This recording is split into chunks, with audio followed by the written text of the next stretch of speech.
ओम शांति। 9 फरवरी 1975 बाबा के अव्यक्त मधुर महावाक्य।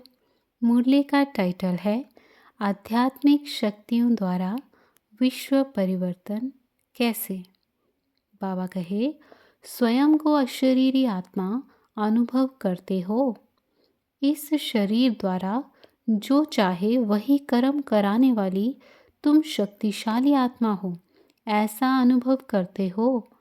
इस शरीर के मालिक कर्मेंद्रियों द्वारा कर्म कराने वाली इन कर्मेंद्रियों से जब चाहो तब न्यारे स्वरूप की स्थिति में हो सकते हो।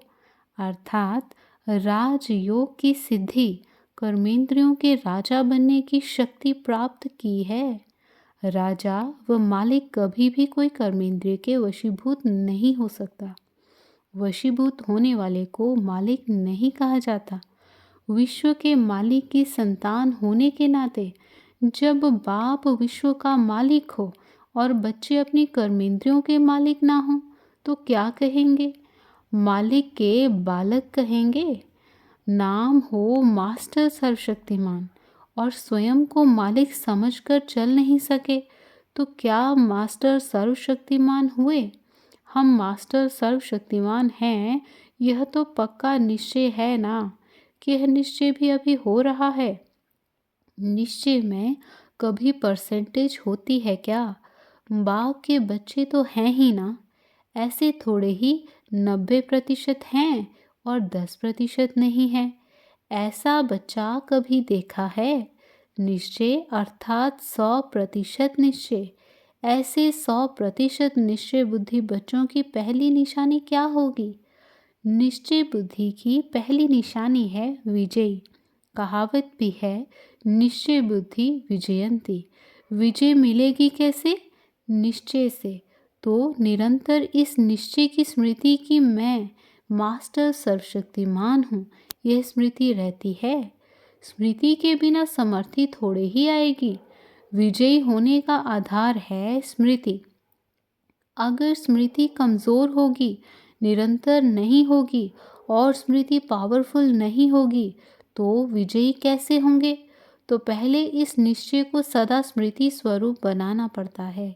जैसे चलते फिरते लौकिक ऑक्यूपेशन और लौकिक संबंध सदा स्मृति में रहता ही है ना।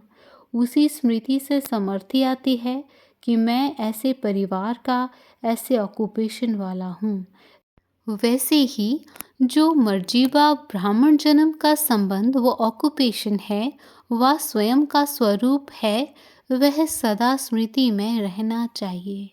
स्मृति कमज़ोर होने के कारण विजय दिखाई नहीं देती है।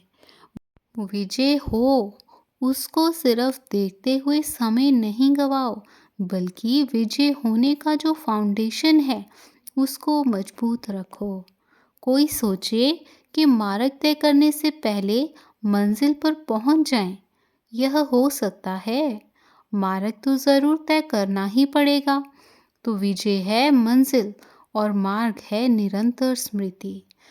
अतः इस मार्ग को तय कर रहे हो या इंतज़ार में हो कि मंजिल दिखाई दे, सदैव यह सोचना चाहिए कि मिली हुई गॉडली लॉटरी अब पूरी काम में नहीं लगाएंगे तो खुशी व शक्ति का अनुभव कैसे करेंगे?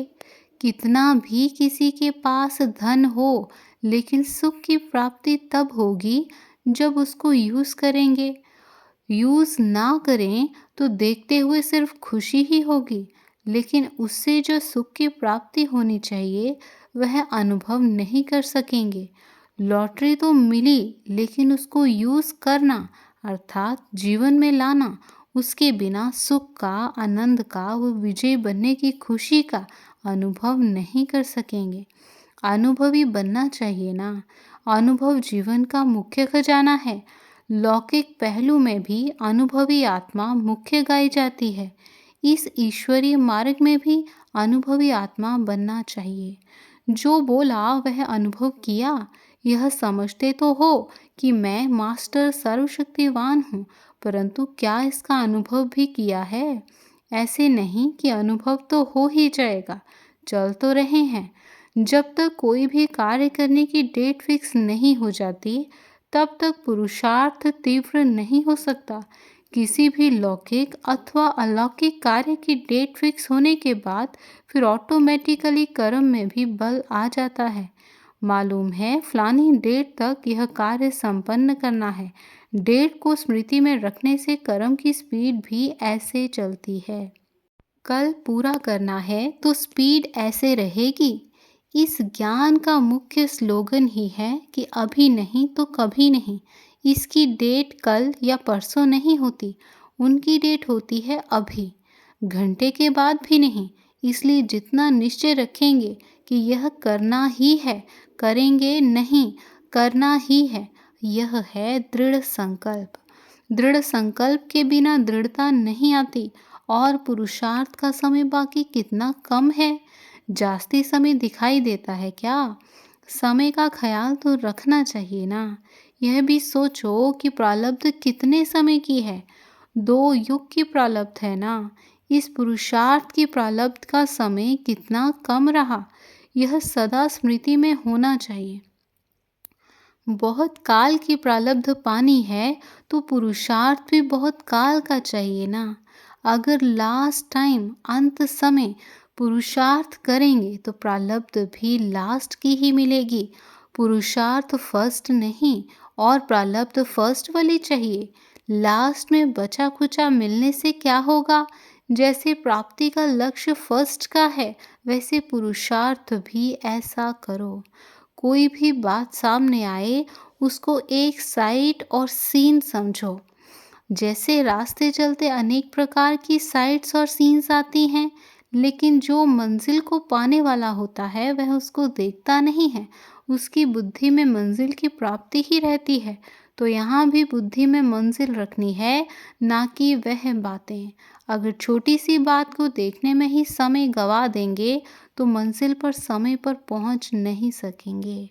तो अब दृढ़ता लाने का समय है, नहीं तो कुछ समय के बाद इस समय को भी याद करना पड़ेगा कि समय पर जो करना था वह नहीं किया। पीछे सोचने से पहले क्यों नहीं समय को परिवर्तित कर दो। विश्व के परिवर्तन के निमित्त हो तो जो बाप का कार्य है, बाप के साथ अपने को भी निमित्त समझो। विश्व में स्वयं भी हो ना। विश्व को परिवर्तित करने वाले को पहले स्वयं को परिवर्तित करना पड़े।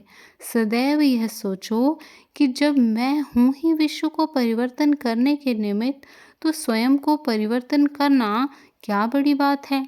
तो फौरन ही परिवर्तन करने की शक्ति आएगी। कैसे होगा, क्या होगा, होगा व नहीं होगा, यह क्वेश्चन नहीं उठेगा। दूसरी बात ये स्मृति में रखो कि यह विश्व परिवर्तन का कार्य कितनी बार किया है। अनगिनत बार किया है, यह तो पक्का है ना। बाप के साथ मैं भी अनेक बार निमित्त बना हूँ। जब अनेक बार की हुई बात होती है तो वह मुश्किल लगती है क्या? अति पुरानी बात को सिर्फ निमित्त बन रिपीट कर रहे हो। रिपीट करना सहज होता है या मुश्किल? तो यह भी स्मृति में रहना चाहिए।